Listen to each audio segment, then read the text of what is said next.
Hello, everyone. Welcome back to Tidbits Art History. My name is Kristina Koopman, and as always, thanks for joining me.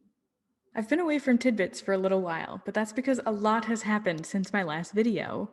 The gallery went through our big 6-month redo, so this is a process where every 6 months we take down every piece of artwork that's been on display, we patch drywall like our lives depend on it, and then we rearrange the whole space and rehang all new artwork. And I'm so proud of how it turned out. I love the way the gallery is looking. The new artwork by our artists looks fantastic, and we added new artists to the gallery as well. I encourage you to come check it out whenever you're available. We are open Tuesday through Saturday, 9 to 4, and Fridays, 9 to 6. I also got married since my last video. Thanks to everyone who could attend or who sent their best wishes. We really appreciated all of the support. We had a beautiful day and couldn't have asked for anything better. We actually had the wedding right here at the gallery, and it was absolutely stunning and beautiful. So, side note, if you're looking for a beautiful location for your next big event, let me know. I'd love to chat with you about it. The gallery makes a really great event space and it's available to rent, so let me know. Anyway, with the wedding on my mind, I thought it would be kind of a fun time to talk about one of the most famous paintings to ever come out of the Northern Renaissance. It's called the Arnolfini Portrait, and it's dated 1434, and it depicts a fabric merchant named Giovanni Arnolfini and his new bride. It's actually one of the most heavily discussed and talked about paintings probably of all time. There's a few reasons for this. The artist Jan van Eyck included heavy symbolism and iconography in this piece. And he also incorporated a mirror in the composition of this piece, which to us is like big deal.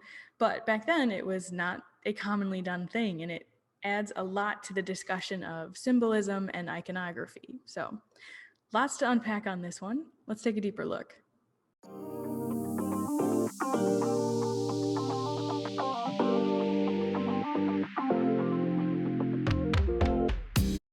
Our setting for today is Bruges, Belgium, in the early 15th century. This small city has become a powerhouse of international trade and finance. A new middle class has emerged, the merchant class. The nouveau riche of this new social class are accumulating wealth at an unprecedented rate. Traditional signs of wealth and power, such as rich furs and exotic foods, are now within reach for a much larger portion of the population. This spurred the traditional upper class and aristocrats to create what became known as Sumptuary Laws. These laws were designed to, quote, restrict excessive personal expenditures in the interest of preventing extravagance and luxury.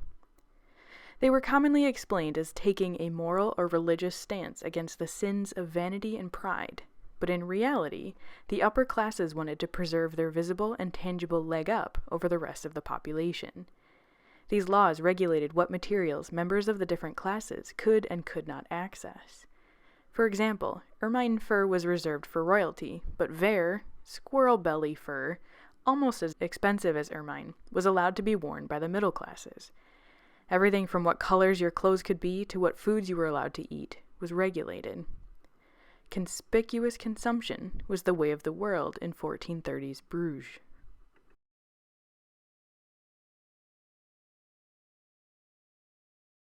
If we take a look at this painting, officially titled the Arnolfini Portrait, we see a masterful depiction of subtle wealth, deep symbolism, and revolutionary technique. Painted in 1434, this piece showcases Jan van Eyck's mastering of oil painting techniques. Sometimes called the father of oil painting, he developed a system of dozens of partially translucent glazes that he would allow to dry in between layers. This slow layering of color allowed him to depict different textures, for example, the brass chandelier or rich fabrics on the bed, as well as minute details. If we take a look at the roundels on the outside of the mirror, we see the Passion of Christ depicted in several scenes. Each of these images is about half the size of a human fingernail, and were likely painted with a brush made up of only one bristle. As far as we can tell, this piece depicts fabric merchant Giovanni Arnolfini, originally from Lucca, Italy, but residing in Bruges. The woman's identity is a source of debate amongst art historians. Many feel that she is Costanza Trenta, Giovanni's first wife, whom he married in 1426. At one point, the piece was thought to represent a shotgun wedding. Costanza looks quite pregnant to our modern eyes. The truth, however, is that this was actually fashionable dress for the day. Women's dresses were made of wide swaths of fabric, and holding them bunched up in front of you while you walked was fashion for the day.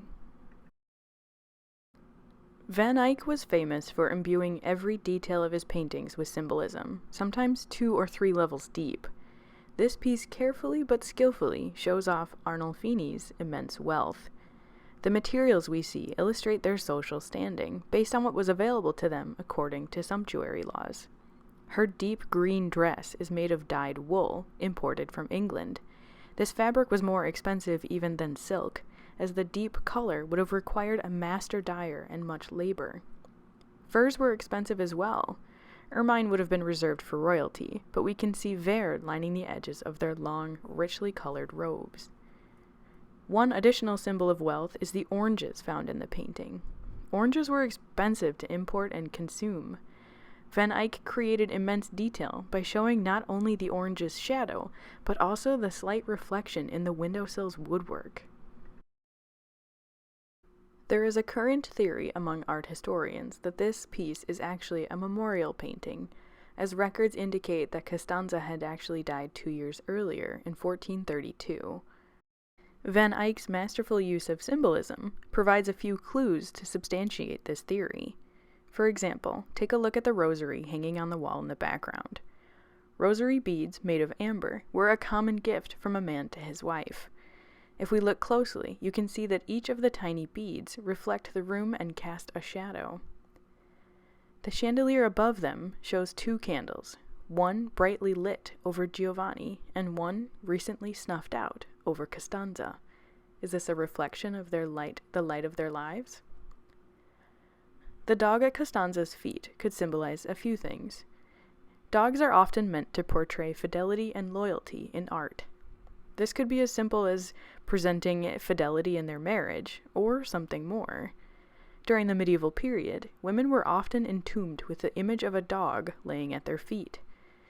It was thought that the dogs would follow and provide companionship to the women in heaven.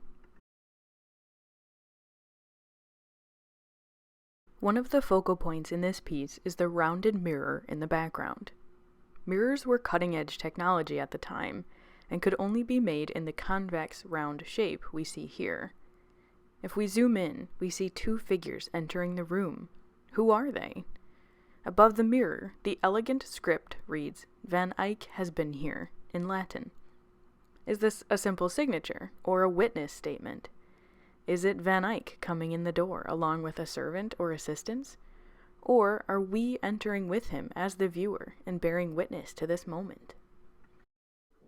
As usual, Van Eyck in this piece created a perfectly convincing show of reality, but altered things to fit his aesthetic purposes, and perhaps also to accord with Arnolfini's aspirations.